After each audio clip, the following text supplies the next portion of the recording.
All right, hi again. So in this video, we're going to take a quick look at just the overview of the camera controls, the exterior controls on an EOS. It's an R100. It is a mirrorless camera. So that's a little different than maybe you saw in another video, a DSLR. A DSLR has a little mirror inside that will take the light from the lens and then it bounces up and then it bounces to a prism and comes out the back, and there's a little mirror that flips up and down so that the light from the image goes on the sensor if the mirror is up, and it goes out the eyepiece if it's down. This is called a mirrorless camera, which is all the rage now. This is probably the way things are going to be going forward, and it does not have a mirror. So what you're seeing in the viewfinder is actually not the actual image. You're seeing basically a small screen. So you're looking at this image through a screen instead of the actual image. The advantages of the mirrorless are they can be smaller, lighter. They don't have a mirror. They don't make a little flippy sound, which a lot of people like, the flippy sound. Yeah, so this is the sort of the bottom of the line mirrorless camera. It's very small, very light. So we're just going to kind of go through some of the controls and things and some things about it. One thing to notice, if you can see that on the front, that's the lens, right? It says on the front of the lens, if you can see that, it says, it's hard to see there, 18 to 45 millimeter. That's the focal length. That's the zoom. How much can you zoom in and out on the picture? And then it says right there, f4.5 to 6.3. That's the aperture. That's how big the hole is that the light is going through. And that's the hole, right? That's the lens. The light goes through there.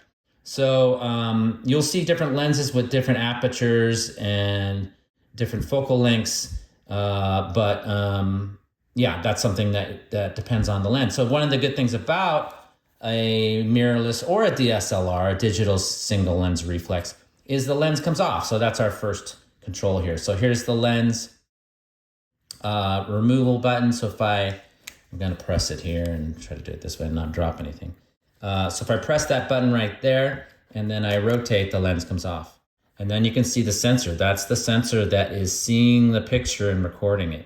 And then I'm going to put it back on because I don't want to get any dirt in there. So as far as changing, so one of the advantages of these kinds of cameras versus like a phone, right, is that the lens does come off and you can put a different lens on. So I could put a lens on that has more or less magnification, a little higher quality lens, all kinds of things. So you can change the lens. That's one of the main advantages of these kinds of cameras. Let's back up a little bit and start from the bottom. At the bottom, you have a connector for a tripod.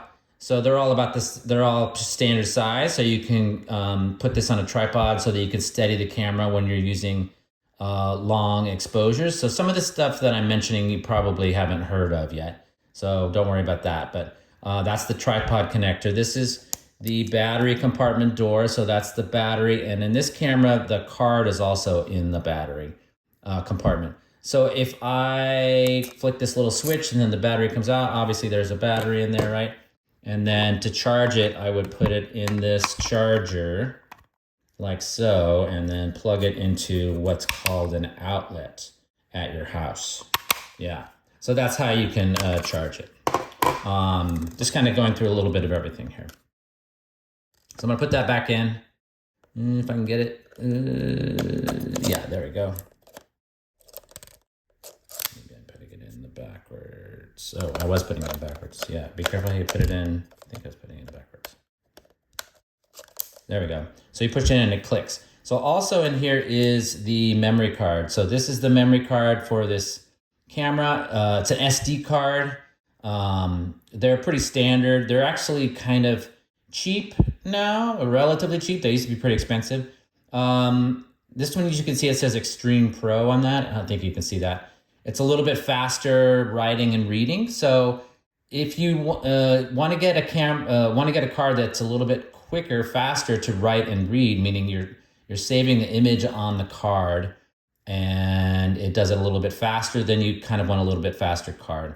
So that will help you take more pictures without it stopping. Sometimes the card will the camera will get backed up trying to put all the images on the card, and then you can't shoot for a second or two.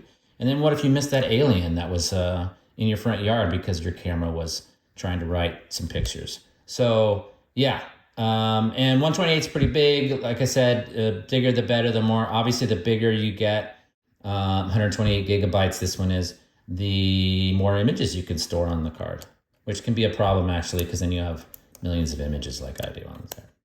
All right, so that is the battery compartment and the bottom of the camera. Let's go to the front, to the lens. So again, this is the lens. So this one has, this is a kit lens, basically a cheap, relatively, not really that cheap, but relatively inexpensive lens that comes with this camera in a kit. That's why it's called the kit lens. It has two wheels. It has a wheel here that can be used for two things. It can be used for exposure compensation, which is making your image brighter and darker. And you'll see other videos for this kind of stuff too. And then this is the focal length. That's the zoom. So if let's see, I'll make sure to see if this works here. There you can see, if I try to get this so you can see it. If I zoom right, I turn this way, then I get zoomed in on that guy from the Grinch guy.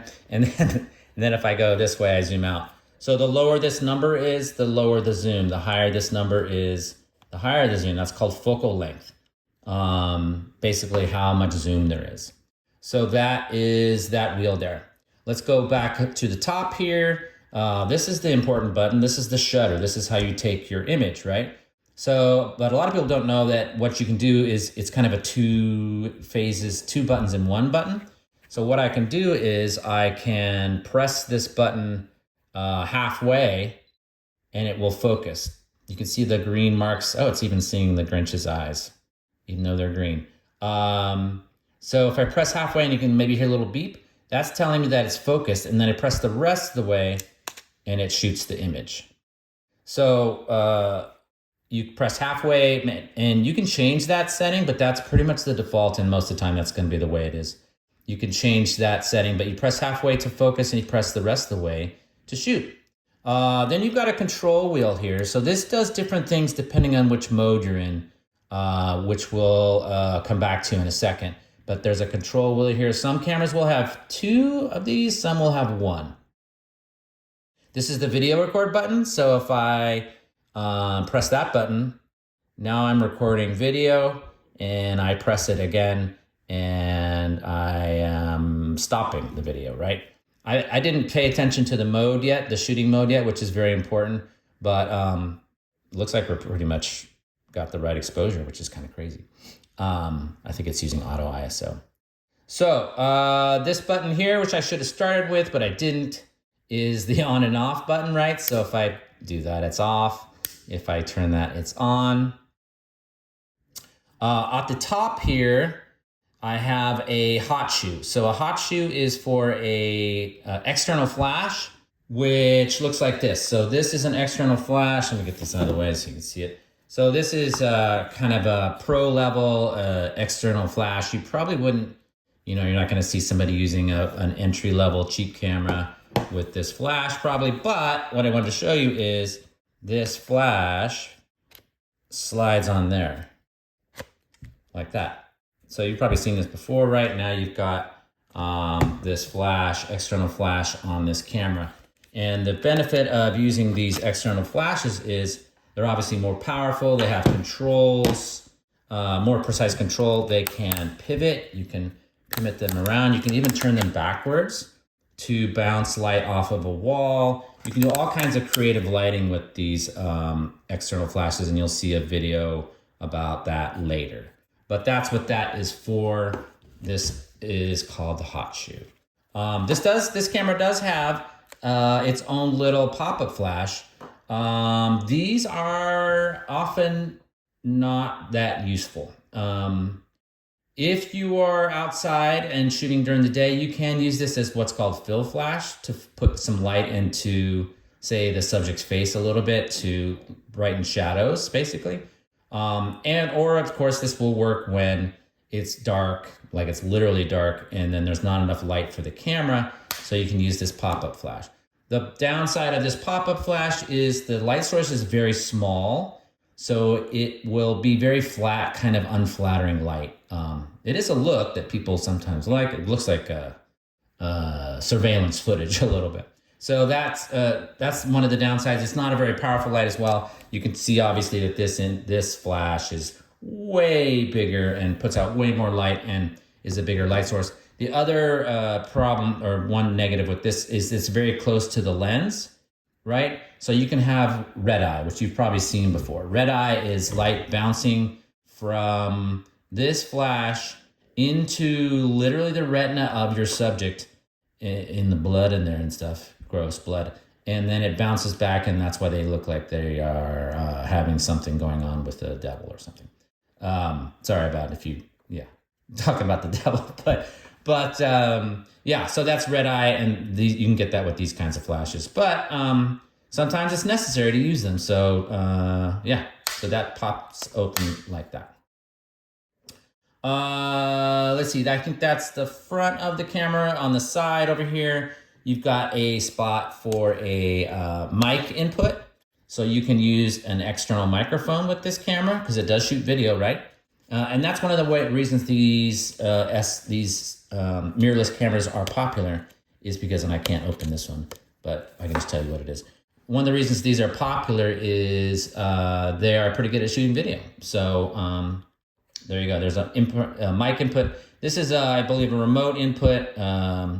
So if you want to use a remote control on this, I think that's what that's for, but I haven't really used that one on this camera.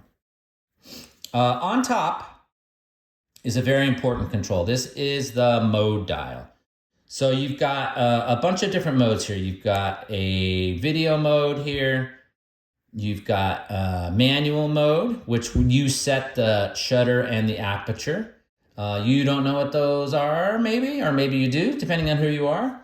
But we're gonna go over this in another video, but basically the aperture is the size of the hole in the lens, how much light is coming through at once. And then the shutter speed is how long it is. So those are two parts of what's called the exposure triangle, which you'll see information on later. But the three parts of the exposure triangle are the aperture, which is how big this hole is. It looks like it's the same hole all the time, but it has a little hole inside the hole. I think you can see it there. That lets the light through. And so if that's bigger or smaller, obviously you're letting more or less light through. The second part of that equation is the shutter speed. That's how long the image takes. So if let's just see here. So right now, I think you guys can see that. This says it is 1/4 of a second. That's the shutter speed. That's how long the image will take to shoot. And then the f-stop, the f number, is the aperture. That's how big the hole is.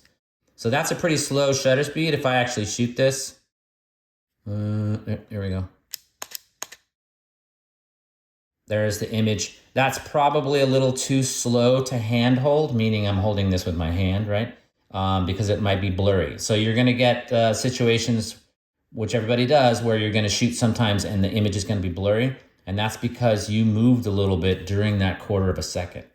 Basically, I can shoot down to about a 1/30th of a second, depending on how much you're zoomed in.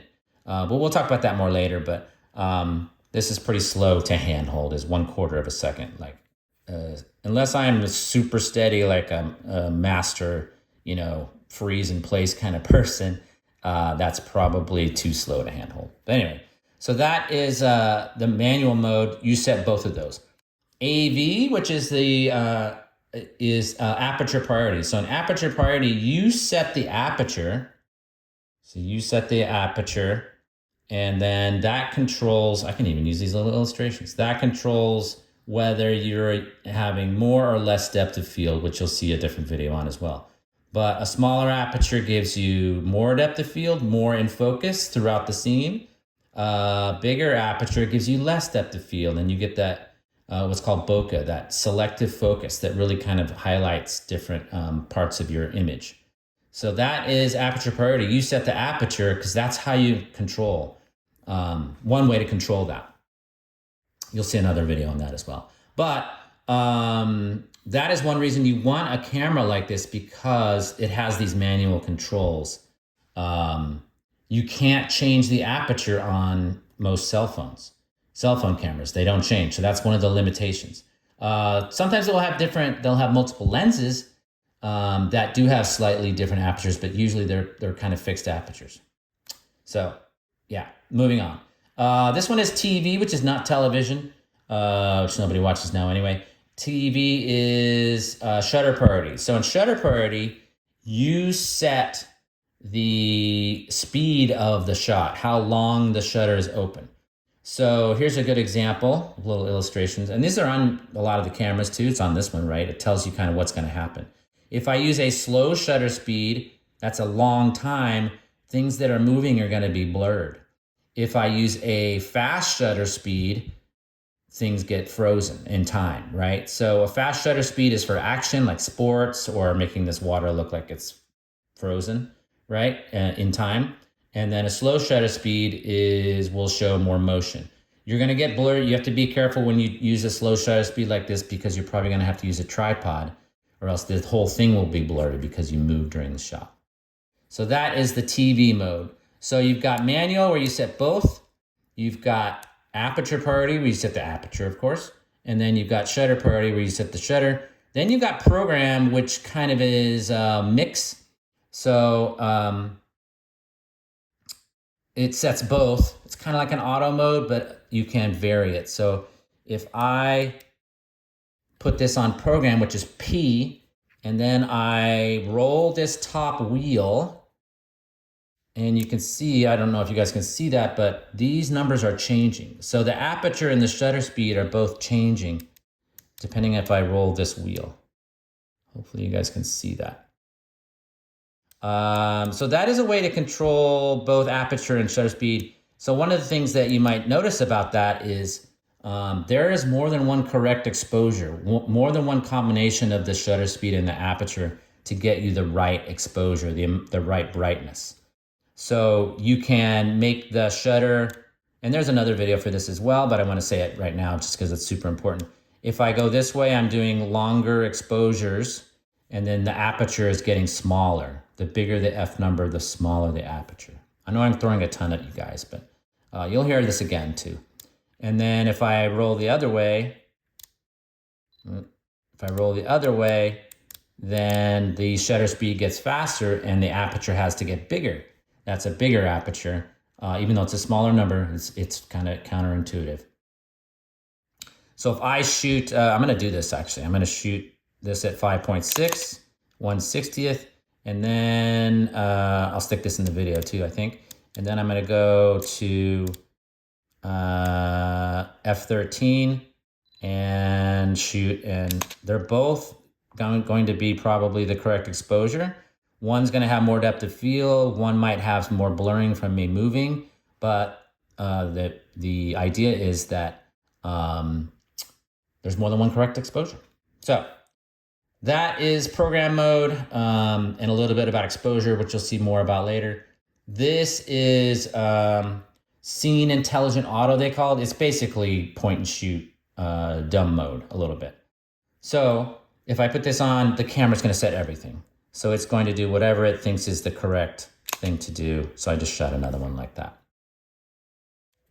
Then you've got these special modes here. I'm gonna skip this one. This is scenes. Scenes are kind of interesting. So if I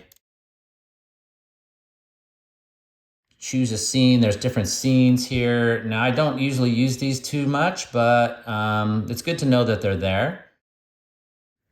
So you've got a portrait mode, but we're gonna see how to do this ourselves without using this scene mode, but basically it's gonna use a big aperture. And then you got a landscape mode, you have a sports mode. This is gonna be a fast shutter speed. So we're gonna be talking about that stuff the whole time. And then this is panning, that's a slow shutter speed as well, panning along with something and blurring the background. Then you've got a close-up mode, or sometimes called a macro mode, to shoot things up close. Food, I think that just tweaks the colors. I'm not sure what some of these do because you actually use them too much. You can do a lot of stuff in Photoshop too afterwards. Night portrait, handheld night scene. This one takes 4 shots and kind of composites them together. So you could try that if you wanted to. And then HDR. We're going to do HDR later in the semester, depending on when you see this. But HDR is high dynamic range. It's when you shoot multiple exposures and then put them together. High dynamic range means there's lots of brights and darks. And so how do you get them all to work in the same shot? So that's the scene modes. And then you've got creative filters.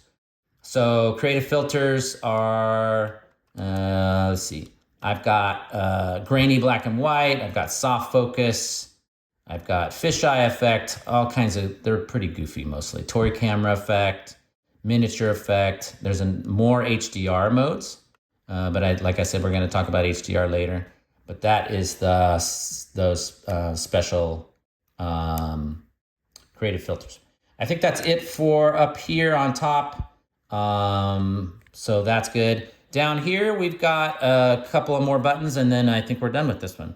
So we've got an info button. So if I, let me put this back on, I'll put it on program.